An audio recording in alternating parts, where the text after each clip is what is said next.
Merci de nous rejoindre pour ce temps spécial de prière. En effet, depuis le 27 mars, nous avons commencé une grande chaîne mondiale de prière. En effet, tous les adventistes du 7e jour sont appelés à prier. Prier en ce temps de trouble, en ce temps où il y a beaucoup de personnes, par milliers, qui décèdent chaque jour. Prier parce que nous voyons que le Covid-19 ne cesse de progresser. Prions pour que Dieu nous accorde sa paix, pour que Dieu, en ces temps difficiles, nous permette de repenser notre fonctionnement. Aujourd'hui, le texte que je vous propose se trouve dans l'Évangile selon Jean, au chapitre 14, à partir du verset 27. Voici ce que Jésus nous laisse. « Je vous laisse ma paix. Je vous donne ma paix. Je ne vous donne pas comme le monde donne, que votre cœur ne se trouble point et ne s'alarme point. » Voilà une parole à propos de Jésus en ces temps de peur, d'anxiété et de trouble. Jésus nous dit ici, et il s'adresse premièrement aux disciples, « Je vous laisse la paix. Je vous donne ma paix. » Oui, lorsque nous remettons ce texte dans son contexte, nous observons que Jésus est à la fin de son ministère. En fait, ces mots peuvent être considérés comme étant le testament de Jésus. Et lorsque quelqu'un écrit un testament, ça veut dire qu'il écrit sa dernière volonté. On a le sentiment qu'il résume en quelque part ce qu'il voudrait que l'on garde de lui. Jésus, dans son testament, nous dit « Je vous laisse la paix ». Jésus n'a pas laissé d'argent. Jésus n'a pas laissé de compte en banque. Jésus n'a pas laissé de terrain. Non, Jésus laisse quelque chose d'incroyable, la paix. Et Jésus précise, « Je ne vous donne pas comme le monde donne ». Effectivement, à l'époque de Jésus, c'était l'Empire romain qui régnait. Et l'Empire romain est bien connu pour la Pax Romana, c'est-à-dire la paix romaine. Et nous savons que les soldats romains faisaient peur.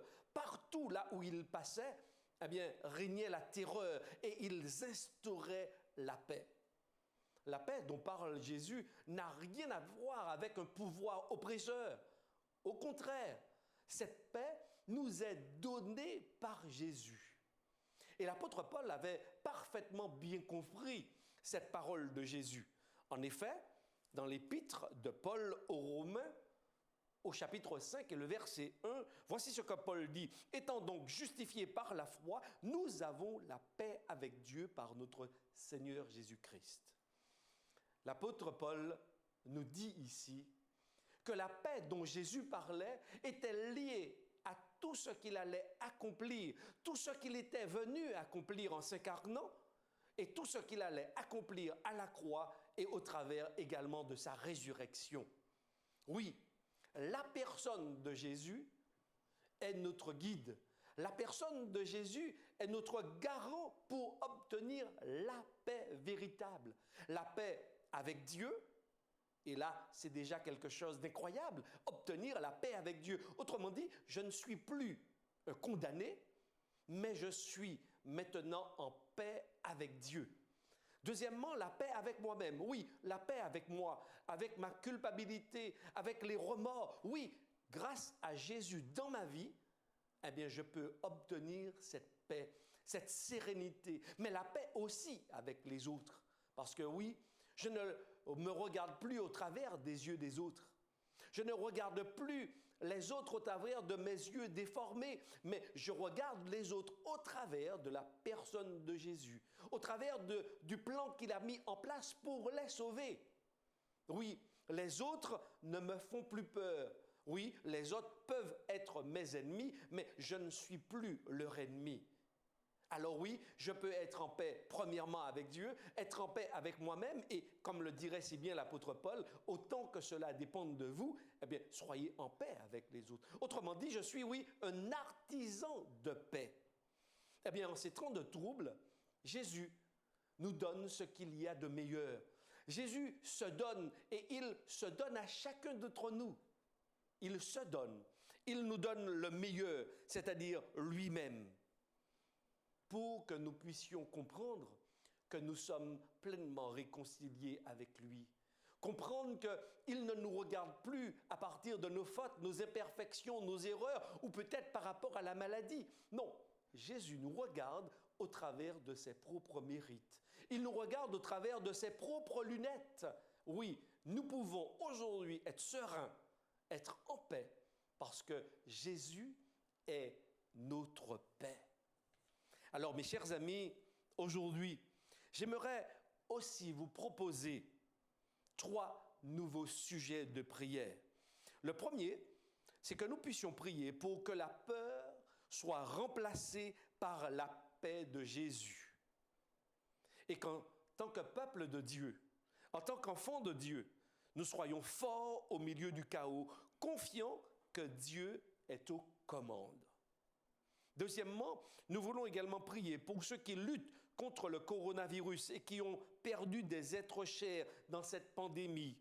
Prions pour l'espoir et le réconfort au milieu de la douleur. Le troisième sujet de prière que je vous propose, c'est que nous puissions prier pour les membres des églises du Kenya particulièrement et d'autres pays africains qui luttent parce que leur marché à ciel ouvert est fermé. Non seulement les gens du Kenya, mais également un peu partout dans le monde, également en France, en Martinique, beaucoup de commerces ferment. Aujourd'hui, certains ne savent plus ce que sera demain pour eux. Alors, nous voulons prier pour ces 3 sujets. Premièrement, que notre peur soit remplacée par la paix de Dieu au milieu de ce chaos. Prier également pour ceux qui luttent et qui ont perdu des êtres chers dans cette pandémie, pour que le réconfort et l'espoir renaissent au milieu de la douleur. Et puis prions également pour ces églises, ces membres d'église du Kenya, pour ceux également en France, en Martinique et ailleurs qui perdent leurs ressources économiques. Nous allons donc prier pour cela. Prions ensemble. Notre Dieu et notre Père, en ce 2e jour, alors que nous nous donnons la main au travers du monde, en tant qu'adventistes, alors nous voulons te remercier pour ces paroles de paix et de réconfort. Oui, te prier également pour tous ceux qui ont perdu des êtres chers, tous ceux qui souffrent aujourd'hui, qui sont dans la douleur. Nous te prions pour que la lumière puisse jaillir, pour que le soleil puisse apparaître dans ce moment de ténèbres et qu'ils puissent saisir la main que tu leur tends. Seigneur, je voudrais te prier également pour tous ces membres d'église du Kenya qui vendaient leurs marchandises sur des marchés ouverts et qui aujourd'hui n'ont plus de ressources. Pour ceux qui en France également connaissent ces mêmes situations, en Martinique et peut-être dans toute la Caraïbe et dans le monde entier. Oui Seigneur, aujourd'hui il y a certains qui n'ont plus de moyens économiques pour pouvoir survivre. Ils ne savent pas comment sera leur lendemain. Alors oui, toi qui es le Dieu de la sérénité, toi qui es le Dieu de la paix, réconforte-les toi-même. Que ce message soit un réconfort et qu'ils puissent le saisir et croire véritablement, Seigneur, que tu es la réponse à leurs préoccupations. Merci pour ces temps de prière, que chacun s'associe à ces moments de prière et que nous ressentions ta présence au travers du monde entier. Nous t'en prions et te remercions au nom de Jésus. Amen.